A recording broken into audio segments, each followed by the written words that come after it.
In the last video, we talked about the clash of the two clocks, okay? We talked about how debt and overhead is fixed while your cash inflows are variable, okay? And we also uncovered how your minimum viable month could end up mattering more than your annual average of earnings, okay? But there's another timing trap that buyers fall into, and just like the two clocks, it has nothing to do with what your revenue is or what your margins are, okay? It's the delay between when you pay your vendors, your suppliers, and when your customers pay you. That gap is what I call the float. And if you don't underwrite it correctly, you can bleed 6 figures of cash in the first year owning your business, even if it looks profitable on paper. So in this video, I'm going to show you how to measure working capital in actual dollars, why terms matter more than sales in your first year, how to build the float into your deals so that you're not the bank, and a pro tip on how to get an extra 10 days of cash in the first 90 days after you own a business. My name's Walker Dybel. I'm an 8-time acquisition entrepreneur. I'm the Wall Street Journal bestselling author of Buy Then Build and founder of Acquisition Lab.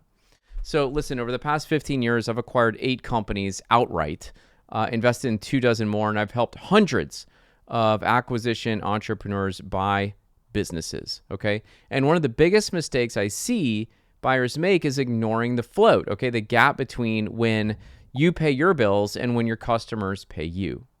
Let's talk about cash flow. There's 3 lenses that you need to understand. The first is simply operating cash flow. When you look at a P&L or a recast P&L, this is the thing that everyone's drawing your attention to. It's the gross margin minus the operating expenses, and then any add backs, okay, to get to that seller discretionary earnings number. Now let's talk about working capital. DSCO, DPO, and DIO, all right? When I say DSO, I mean days sales outstanding. That's how many days customers take to pay you after you invoice them or after you ship goods, okay? DPO is the days payable outstanding. It's how many days you take to pay your vendors, all right? And the DIO is days inventory outstanding, meaning how long inventory sits before it turns into cash in your business. Okay, this is what I mean by buy the float. So you've got to map your DSO, your DIO, and your DPO, because this is where great deals will go to die, okay? So keep this in mind. Every 10 days of DSO at a $5 million revenue business, okay, is $137,000 in extra accounts receivable. Let that sink in. This is real money. So you just take $5 million divided by 365 days in a year, it's $137,000 if you can reduce that by 10 days, okay? And so with these fluctuations, okay, a lot of times buyers will be looking at deals and they'll say, hey, I need to install a net working capital peg that I'm going to make the seller pay for at closing, okay? A net working capital peg is something that says like, look, there's fluctuations in net working capital, and so I want the seller to pay for those fluctuations because it's gas in the tank, okay? You're not going to buy a car without any gas in the tank, but usually in these small business transactions, it's debt-free, cash-free, and we've got to come in, buy the business, and put in the working capital. It's how the whole industry has worked for decades, okay? Ultimately, when I close on a business, I like closing with 1 to 2 months of fixed operating expenses and 1 month of total debt service in cash. If you can get a line of credit for after your closing, which is unusual for the first 12 months, underwrite it as if you don't, because you don't really want to be pulling on your line of credit in your first year, okay? It gets you feeling like you're underwater right away, okay? Guys, I told you I was going to show you how to get an extra 10 days of cash in the first 90 days after you buy a business. This is it. The fastest way to improve DSCR isn't selling more. It's terms arbitrage, okay? So in other words, your vendors, I want you to buy an extra 10 or 15 days to pay them a little bit slower. But your customers, I want you to get them to pay 5 to 10 days faster, okay? And I want you to, on big orders, I want you to add deposits and milestone payments, okay? I want you to quantify all of these dollars. And when you go to the meeting at the bank to get the bank financing, bring them, okay? Because this is very convincing, and it's going to sell the lender on your level of knowledge and your level of detail and your level of understanding about cash flow. Here's a bonus pro tip, guys. Look at customer concentration. If you have customers that are 10% or larger of revenue, what I want you to do is look at how fast they pay. And if they're like chronic 60-day payers, okay? Again, what do we say on a $5 million business? It's $137,000 $1,000 every 10 days. So, 60 days is a lot of money, okay? A lot of money.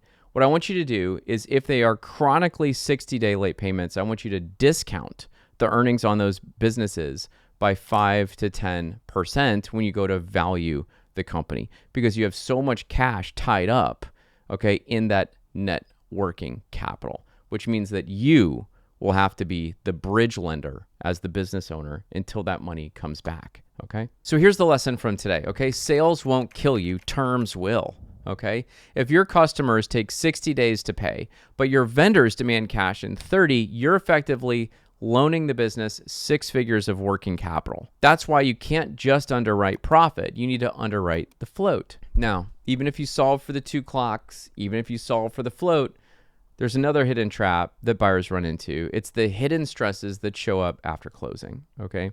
For example, the month 25 snapback, when a seller note comes off standby and into your debt payment. So seller notes that are on standby are not underwritten by the bank in the normal DSCR calculation.